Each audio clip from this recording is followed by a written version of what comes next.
Have you ever seen someone so obsessed with control that they would rather erase history than preserve it?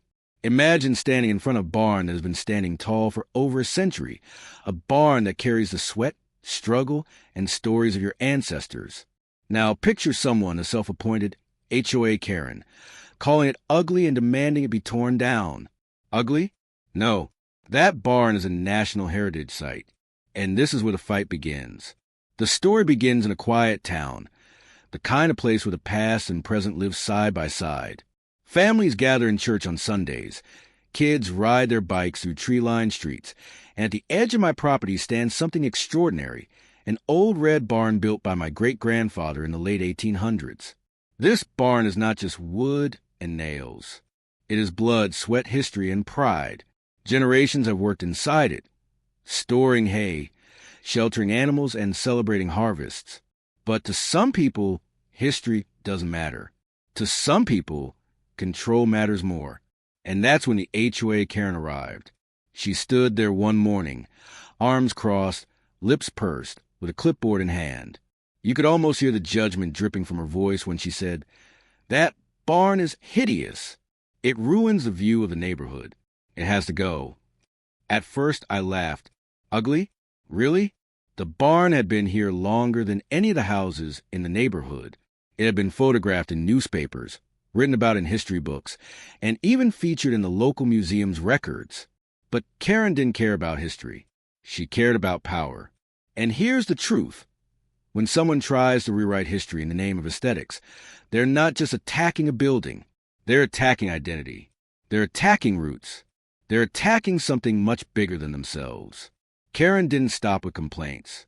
She filed reports. She spread rumors. She rallied other HOA members, convincing them that the barn lowered property values.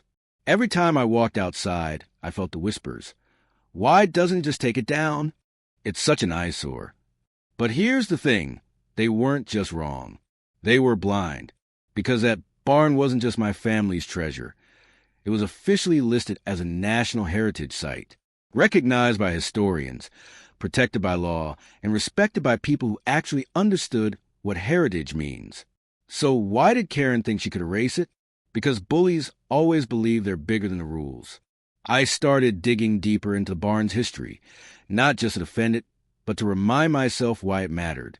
The wood beams were hand-cut by my great-grandfather. The roof tiles were carried piece by horse-drawn wagons. Inside those walls, neighbors had gathered during storms, families had danced during harvest festivals, and soldiers returning from war had been welcomed home. Every scratch, every nail, every stain told a story. It wasn't ugly, it was alive. And yet here I was, standing in front of a committee of people who couldn't see beyond the fresh paint on their cookie-cutter houses. They didn't care about stories. They cared about appearances. But appearances fade. Heritage lasts forever. Karen tried to paint me as stubborn and unreasonable. She stood up in meetings and shouted about rules, about guidelines, about neighborhood standards. She wanted to strip the soul out of the land and replace it with uniformity. She wanted every house, every yard, every fence to look the same. But here's the question I kept asking. Backhand index pointing right. What is beauty without history? What is a neighborhood without roots? Without that barn, the land would be empty. Without history, the town would just be another copy of everywhere else. So I made a choice I would fight. I began documenting everything. I spoke to historians. I gathered old photographs. I interviewed neighbors who remembered stories told by their grandparents about the barn. I collected evidence like armor, proof that this wasn't just my fight, it was everyone's fight. Because the barn didn't belong only to me.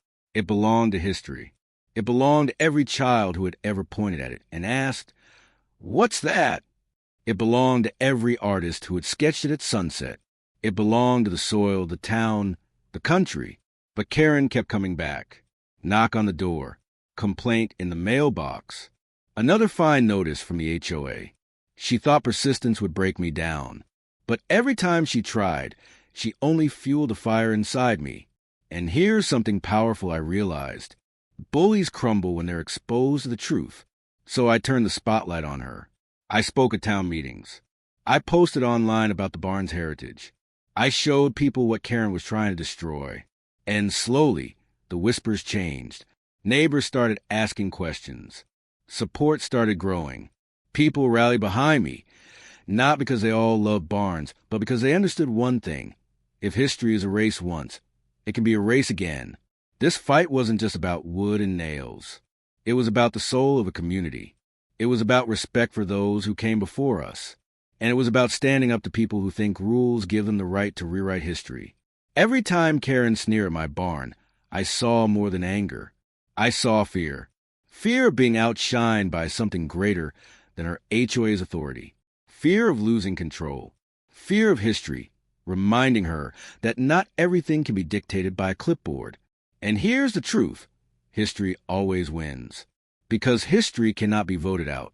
It cannot be fined. It cannot be silenced. So I stood tall. I defended the barn with facts, with records, with law, and with pride. And deep down I knew something. Karen had already lost. Because when you call something ugly, but the world calls it heritage, your words turn to dust. So, what would you do if someone tried to erase your history? Would you bow to pressure, or would you stand tall and protect it no matter the cost? Drop your thoughts below, because this story isn't over yet. In the next part, I'll reveal how far Karen went to try and tear down the barn, and how the fight took a shocking turn. Have you ever noticed that when people fail to win with truth, they turn to lies? That's exactly what happened next. Karen, the so-called HOA queen, realized she couldn't destroy my barn with complaints alone. So, she tried something darker. She twisted the story, made herself a victim, and tried to turn the entire neighborhood against me. But here's the thing. Lies may spread fast, but the truth always catches up. It started small. Rumors, little whispers. People suddenly saying things like, "I heard the barn isn't even safe." Or, "Didn't you know that barn attracts rodents?" Or worse, "He's only keeping it because he wants attention." Karen was clever, I'll give her that. She knew how to play the sympathy card. At meetings, she would raise her voice just enough to sound emotional, talking about how the ugly old barn was bringing down property values and scaring away buyers. She even faked concern for safety, claiming kids might get hurt if they played near it. But you know what the real danger was? It wasn't the barn. It was her power-hungry obsession. One evening, she knocked on my door again, clipboard in hand, smug smile on her face. "Listen," she said, "if you take it down now, we'll drop the fines. Just do the right thing. Think of the neighborhood." I looked her straight in the eye and replied, "The right thing? Karen, the right thing is protecting history, not erasing it. That barn was here before you, before me, before this entire neighborhood, and it will be here long after." Her smile vanished. That's when I knew. This wasn't just about a barn. It was about control. She wanted to break me, so she escalated. The HOA filed official complaints. They sent me threatening letters, each one full of legal jargon meant to scare me. They tried to slap me with daily fines, outrageous amounts that no ordinary family could afford. But here's the twist they didn't expect. I wasn't just some stubborn homeowner. I had history, law, and heritage on my side. That barn wasn't just mine. It was protected by the National Heritage Registry. And when you attack heritage, you're not just fighting me, you're fighting the country. I reached out to the registry, and within weeks, historians, preservationists, and even journalists were standing by my side. Suddenly, what Karen thought was a private battle became a public scandal. Articles popped up online. Pushpin, HOA demands demolition of heritage barn. Pushpin, family fights to protect historic landmark from neighborhood association. The spotlight shifted, and Karen hated the spotlight, at least when it exposed her. But instead of backing down, she doubled down. She accused me of forging documents. She claimed the barn wasn't really heritage, that the records were outdated. She even brought in so-called experts who tried to argue the barn was unsafe. Here's where the story takes a twist. Those experts, they weren't preservationists. They were contractors Karen had hired, the same ones who stood to make money if the barn was torn down and the land repurposed. It wasn't about safety. It was about profit. I decided enough was enough. At the next HOA meeting, with the whole neighborhood present, I brought my own evidence. Not just papers, not just photos, but living proof. I invited a local historian who had studied the barn's architecture. He spoke about the rare design, the craftsmanship, and how very few barns of its kind still stood in the country. Then I showed letters from a National Heritage Registry, confirming the barn's official protection status. Finally, I held up photographs taken over a century ago, showing my great-grandfather building the barn by hand. The room went silent. Even the neighbors who had once whispered doubts now looked at me with respect. Karen's face? Red with anger. But Karen wasn't done yet. When power slips through the fingers of a control-obsessed person, they get desperate. And desperation is dangerous. One night, I heard noises outside. I rushed out with a flashlight, and there she was, Karen, standing by the barn with a spray can in her hand, caught in the act of vandalizing it. Yes, the same woman who called the barn ugly was now trying to destroy it with her own hands. I called the police. She was taken away, and though she tried to spin the story, the truth was undeniable. Cameras, neighbors, and even police reports backed me up. The woman who had once stood tall with her clipboard was now exposed as nothing more than a bitter liar, willing to destroy history for her own pride. From that moment, the tide turned completely. The HOA backed off, terrified of more exposure. Neighbors began to rally around me, many apologizing for doubting me in the first place. Some even helped restore parts of the barn, repainting and repairing areas Karen had damaged. The barn, once threatened, became a symbol of resilience, a symbol of history outlasting arrogance, a symbol that truth always beats lies.